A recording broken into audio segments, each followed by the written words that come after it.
We're pleased to welcome now Jase Wilson, founder and CEO of Ready.net, and also Scott Woods, the president of Ready.net. Gentlemen, thanks for coming in. Thank you for having us. Good afternoon. So we are, of course, in the process in the state of Mississippi, as are all the 50 states, honestly, of trying to build out our broadband infrastructure, and the goal being, of course, that every address in the country has access to high-speed connectivity. But one of the things we got to watch out for and be aware of is the need for that service to always be up and running. Resiliency, redundancy, as we like to call it. I'll start with this, just in my experience, and then let you guys talk. In our industry, being in that industry, man, people want it up and running all the time, 24 hours a day. Anything less is unacceptable. So, and I've likened that and compared it to other services that we consumers acquire. If your flight's 10 minutes late, no big deal. You know, if your meal is, 5 minutes behind what you thought, you're okay. But man, you try to get on that device or your phone or whatever it is, it's just people get really upset about that. So it's critical that it be running 100% of the time, and anything that deviates from that, it really is a problem. So, Jase, talk about that and how you guys are working with the Beam organization here in the state of Mississippi to ensure that our infrastructure is resilient, reliable. Yeah, Gerard, and first and foremost, thank you for having us on and all you're doing to help Mississippi thrive. And a quick thing to Mississippians: y'all have a secret weapon with Sally Doty, who's the director of the Beam office, right? So we at Ready get to work with 30 state broadband offices across the land, as far away as Guam and even Washington D.C., where Scott's based, and so we have this level of understanding that y'all are very, very fortunate in Mississippi to have Sally and the Beam team, Kyle, Angel, Katie, and Ashley too. Yep. Yeah, their crew is amazing, and y'all have a secret weapon there. So you're absolutely right, though, Gerard. It's become mission critical, right? There's a new utility infrastructure on which a whole of our civilization now wholly depends, and you touched on a key pain point of when the device isn't working. And the thing that you have to think about in Mississippi is the scenario in which those devices don't work for days. And it's no longer just the personal devices, but also things like precision agriculture, which Mississippi is a leader in.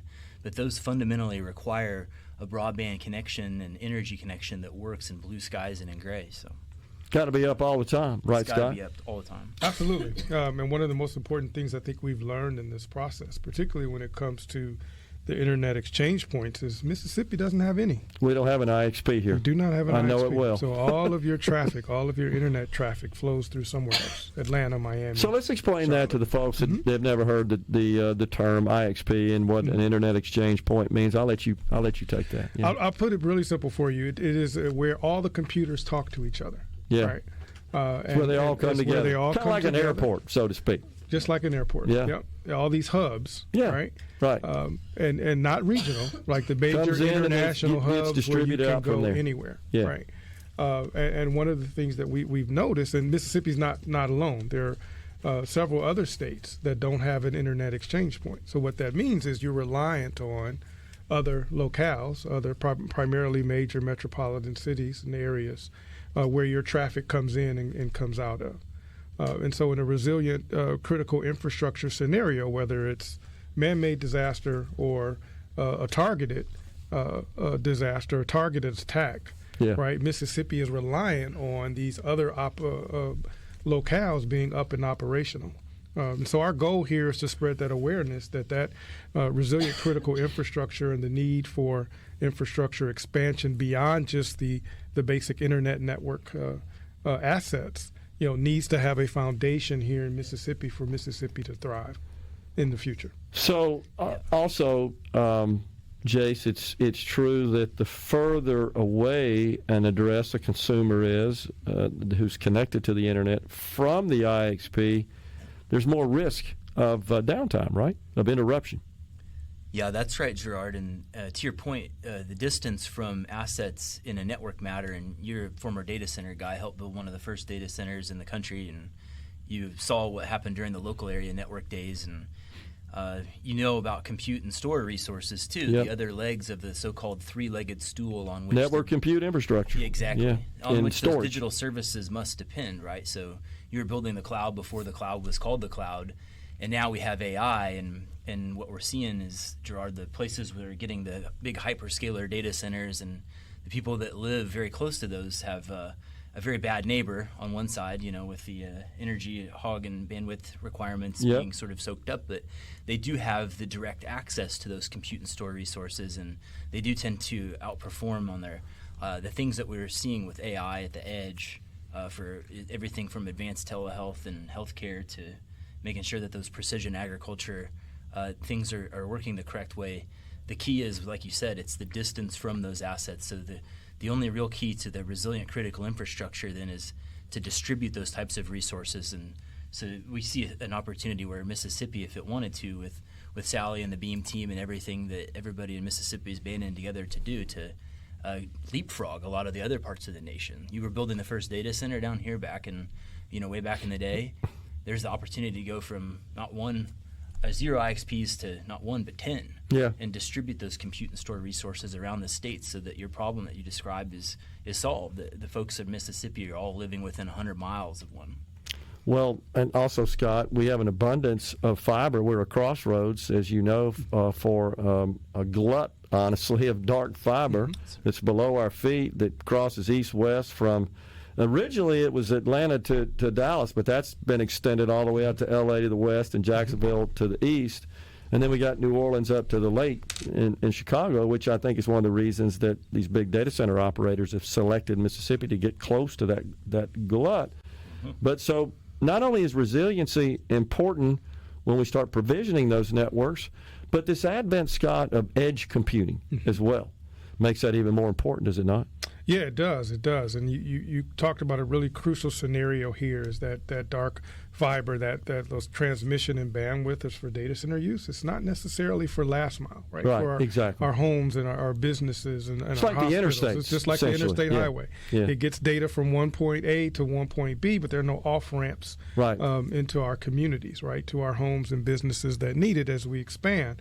But that redundancy is also clear, right? So we need both, middle mile resources and last mile, right? We need more interstate transmission highways, but we also need local exits into the homes and businesses, so that there is ever an event, again, whether it's man-made or quite frankly something that's even more sinister and targeted. That redundancy is important so that you don't have critical failures in networks that puts our communities and our responsiveness at risk. And so that's what we're here to raise awareness of and make sure folks are aware of this. And your issue about this edge computing. So we're all talking about, AI. Well, it's powered by edge computing, Right. edge on the infrastructure, Right. right? Where the power it exists in the data centers and to be able to do all of this computing and distribution of the data and then the networking piece is just as important as it is, for Sally and I to be able to communicate on Zoom or any other virtual Absolutely. method, for us to speak on a daily basis. And so that over-reliance, if you will, of where we're headed with technology dictates that we make these investments to ensure we don't have these critical failures as technology continues to expand. So, Jase, you were talking about your work with Sally Doty and the Beam team there. And, of course, they're right in the midst of building out the infrastructure to light up the landscape here in Mississippi. But the last thing we need is for it to be provisioned and designed in such a way that it's not reliable. So tell us about how your organization is working with the Beam team to ensure that resiliency. That's right, Gerard. And the Beam team, the thing that Mississippi needs to know about the Beam team, Sally and the Beam team are fighting hard for Mississippians. And they fought hard against a lot of different competing interests and forces. And they're doing everything in their power to use a data-driven approach to make sure they're making the best selections for the public resources that we, the people, agreed as a nation to invest in completing that sort of digital divide and the missing digital infrastructure that people require for daily life today. And they are fighting absolutely as best they can with all the tools that they have available to make sure that all Mississippians get some type of access that will work for them and blue skies are gray. Let's continue the discussion on the other side of the break. Appreciate you guys being here. We're coming right back, folks. We're back with you in the Element Well studio. We're visiting with Jase Wilson, founder and CEO of Ready.net. Scott Woods, also the president of Ready.net. So before we went to break there, Jase, we're just talking about the need to ensure that this use of this public money that is building out this infrastructure is done responsibly in a way that assures that the taxpayer investors get their return, and that means we need a robust, well-designed, resilient network. Why don't you talk about that, Scott, how important that is, because otherwise you're just planting fiber in the ground, but you're opening yourself up for problems down the road that will cost money to remediate. Yeah, absolutely. You hit it right on the head. It's really about ensuring that as Sally and her office connects these institutions, these homes and communities and businesses, that is sustainable. No one wants stranded assets, right?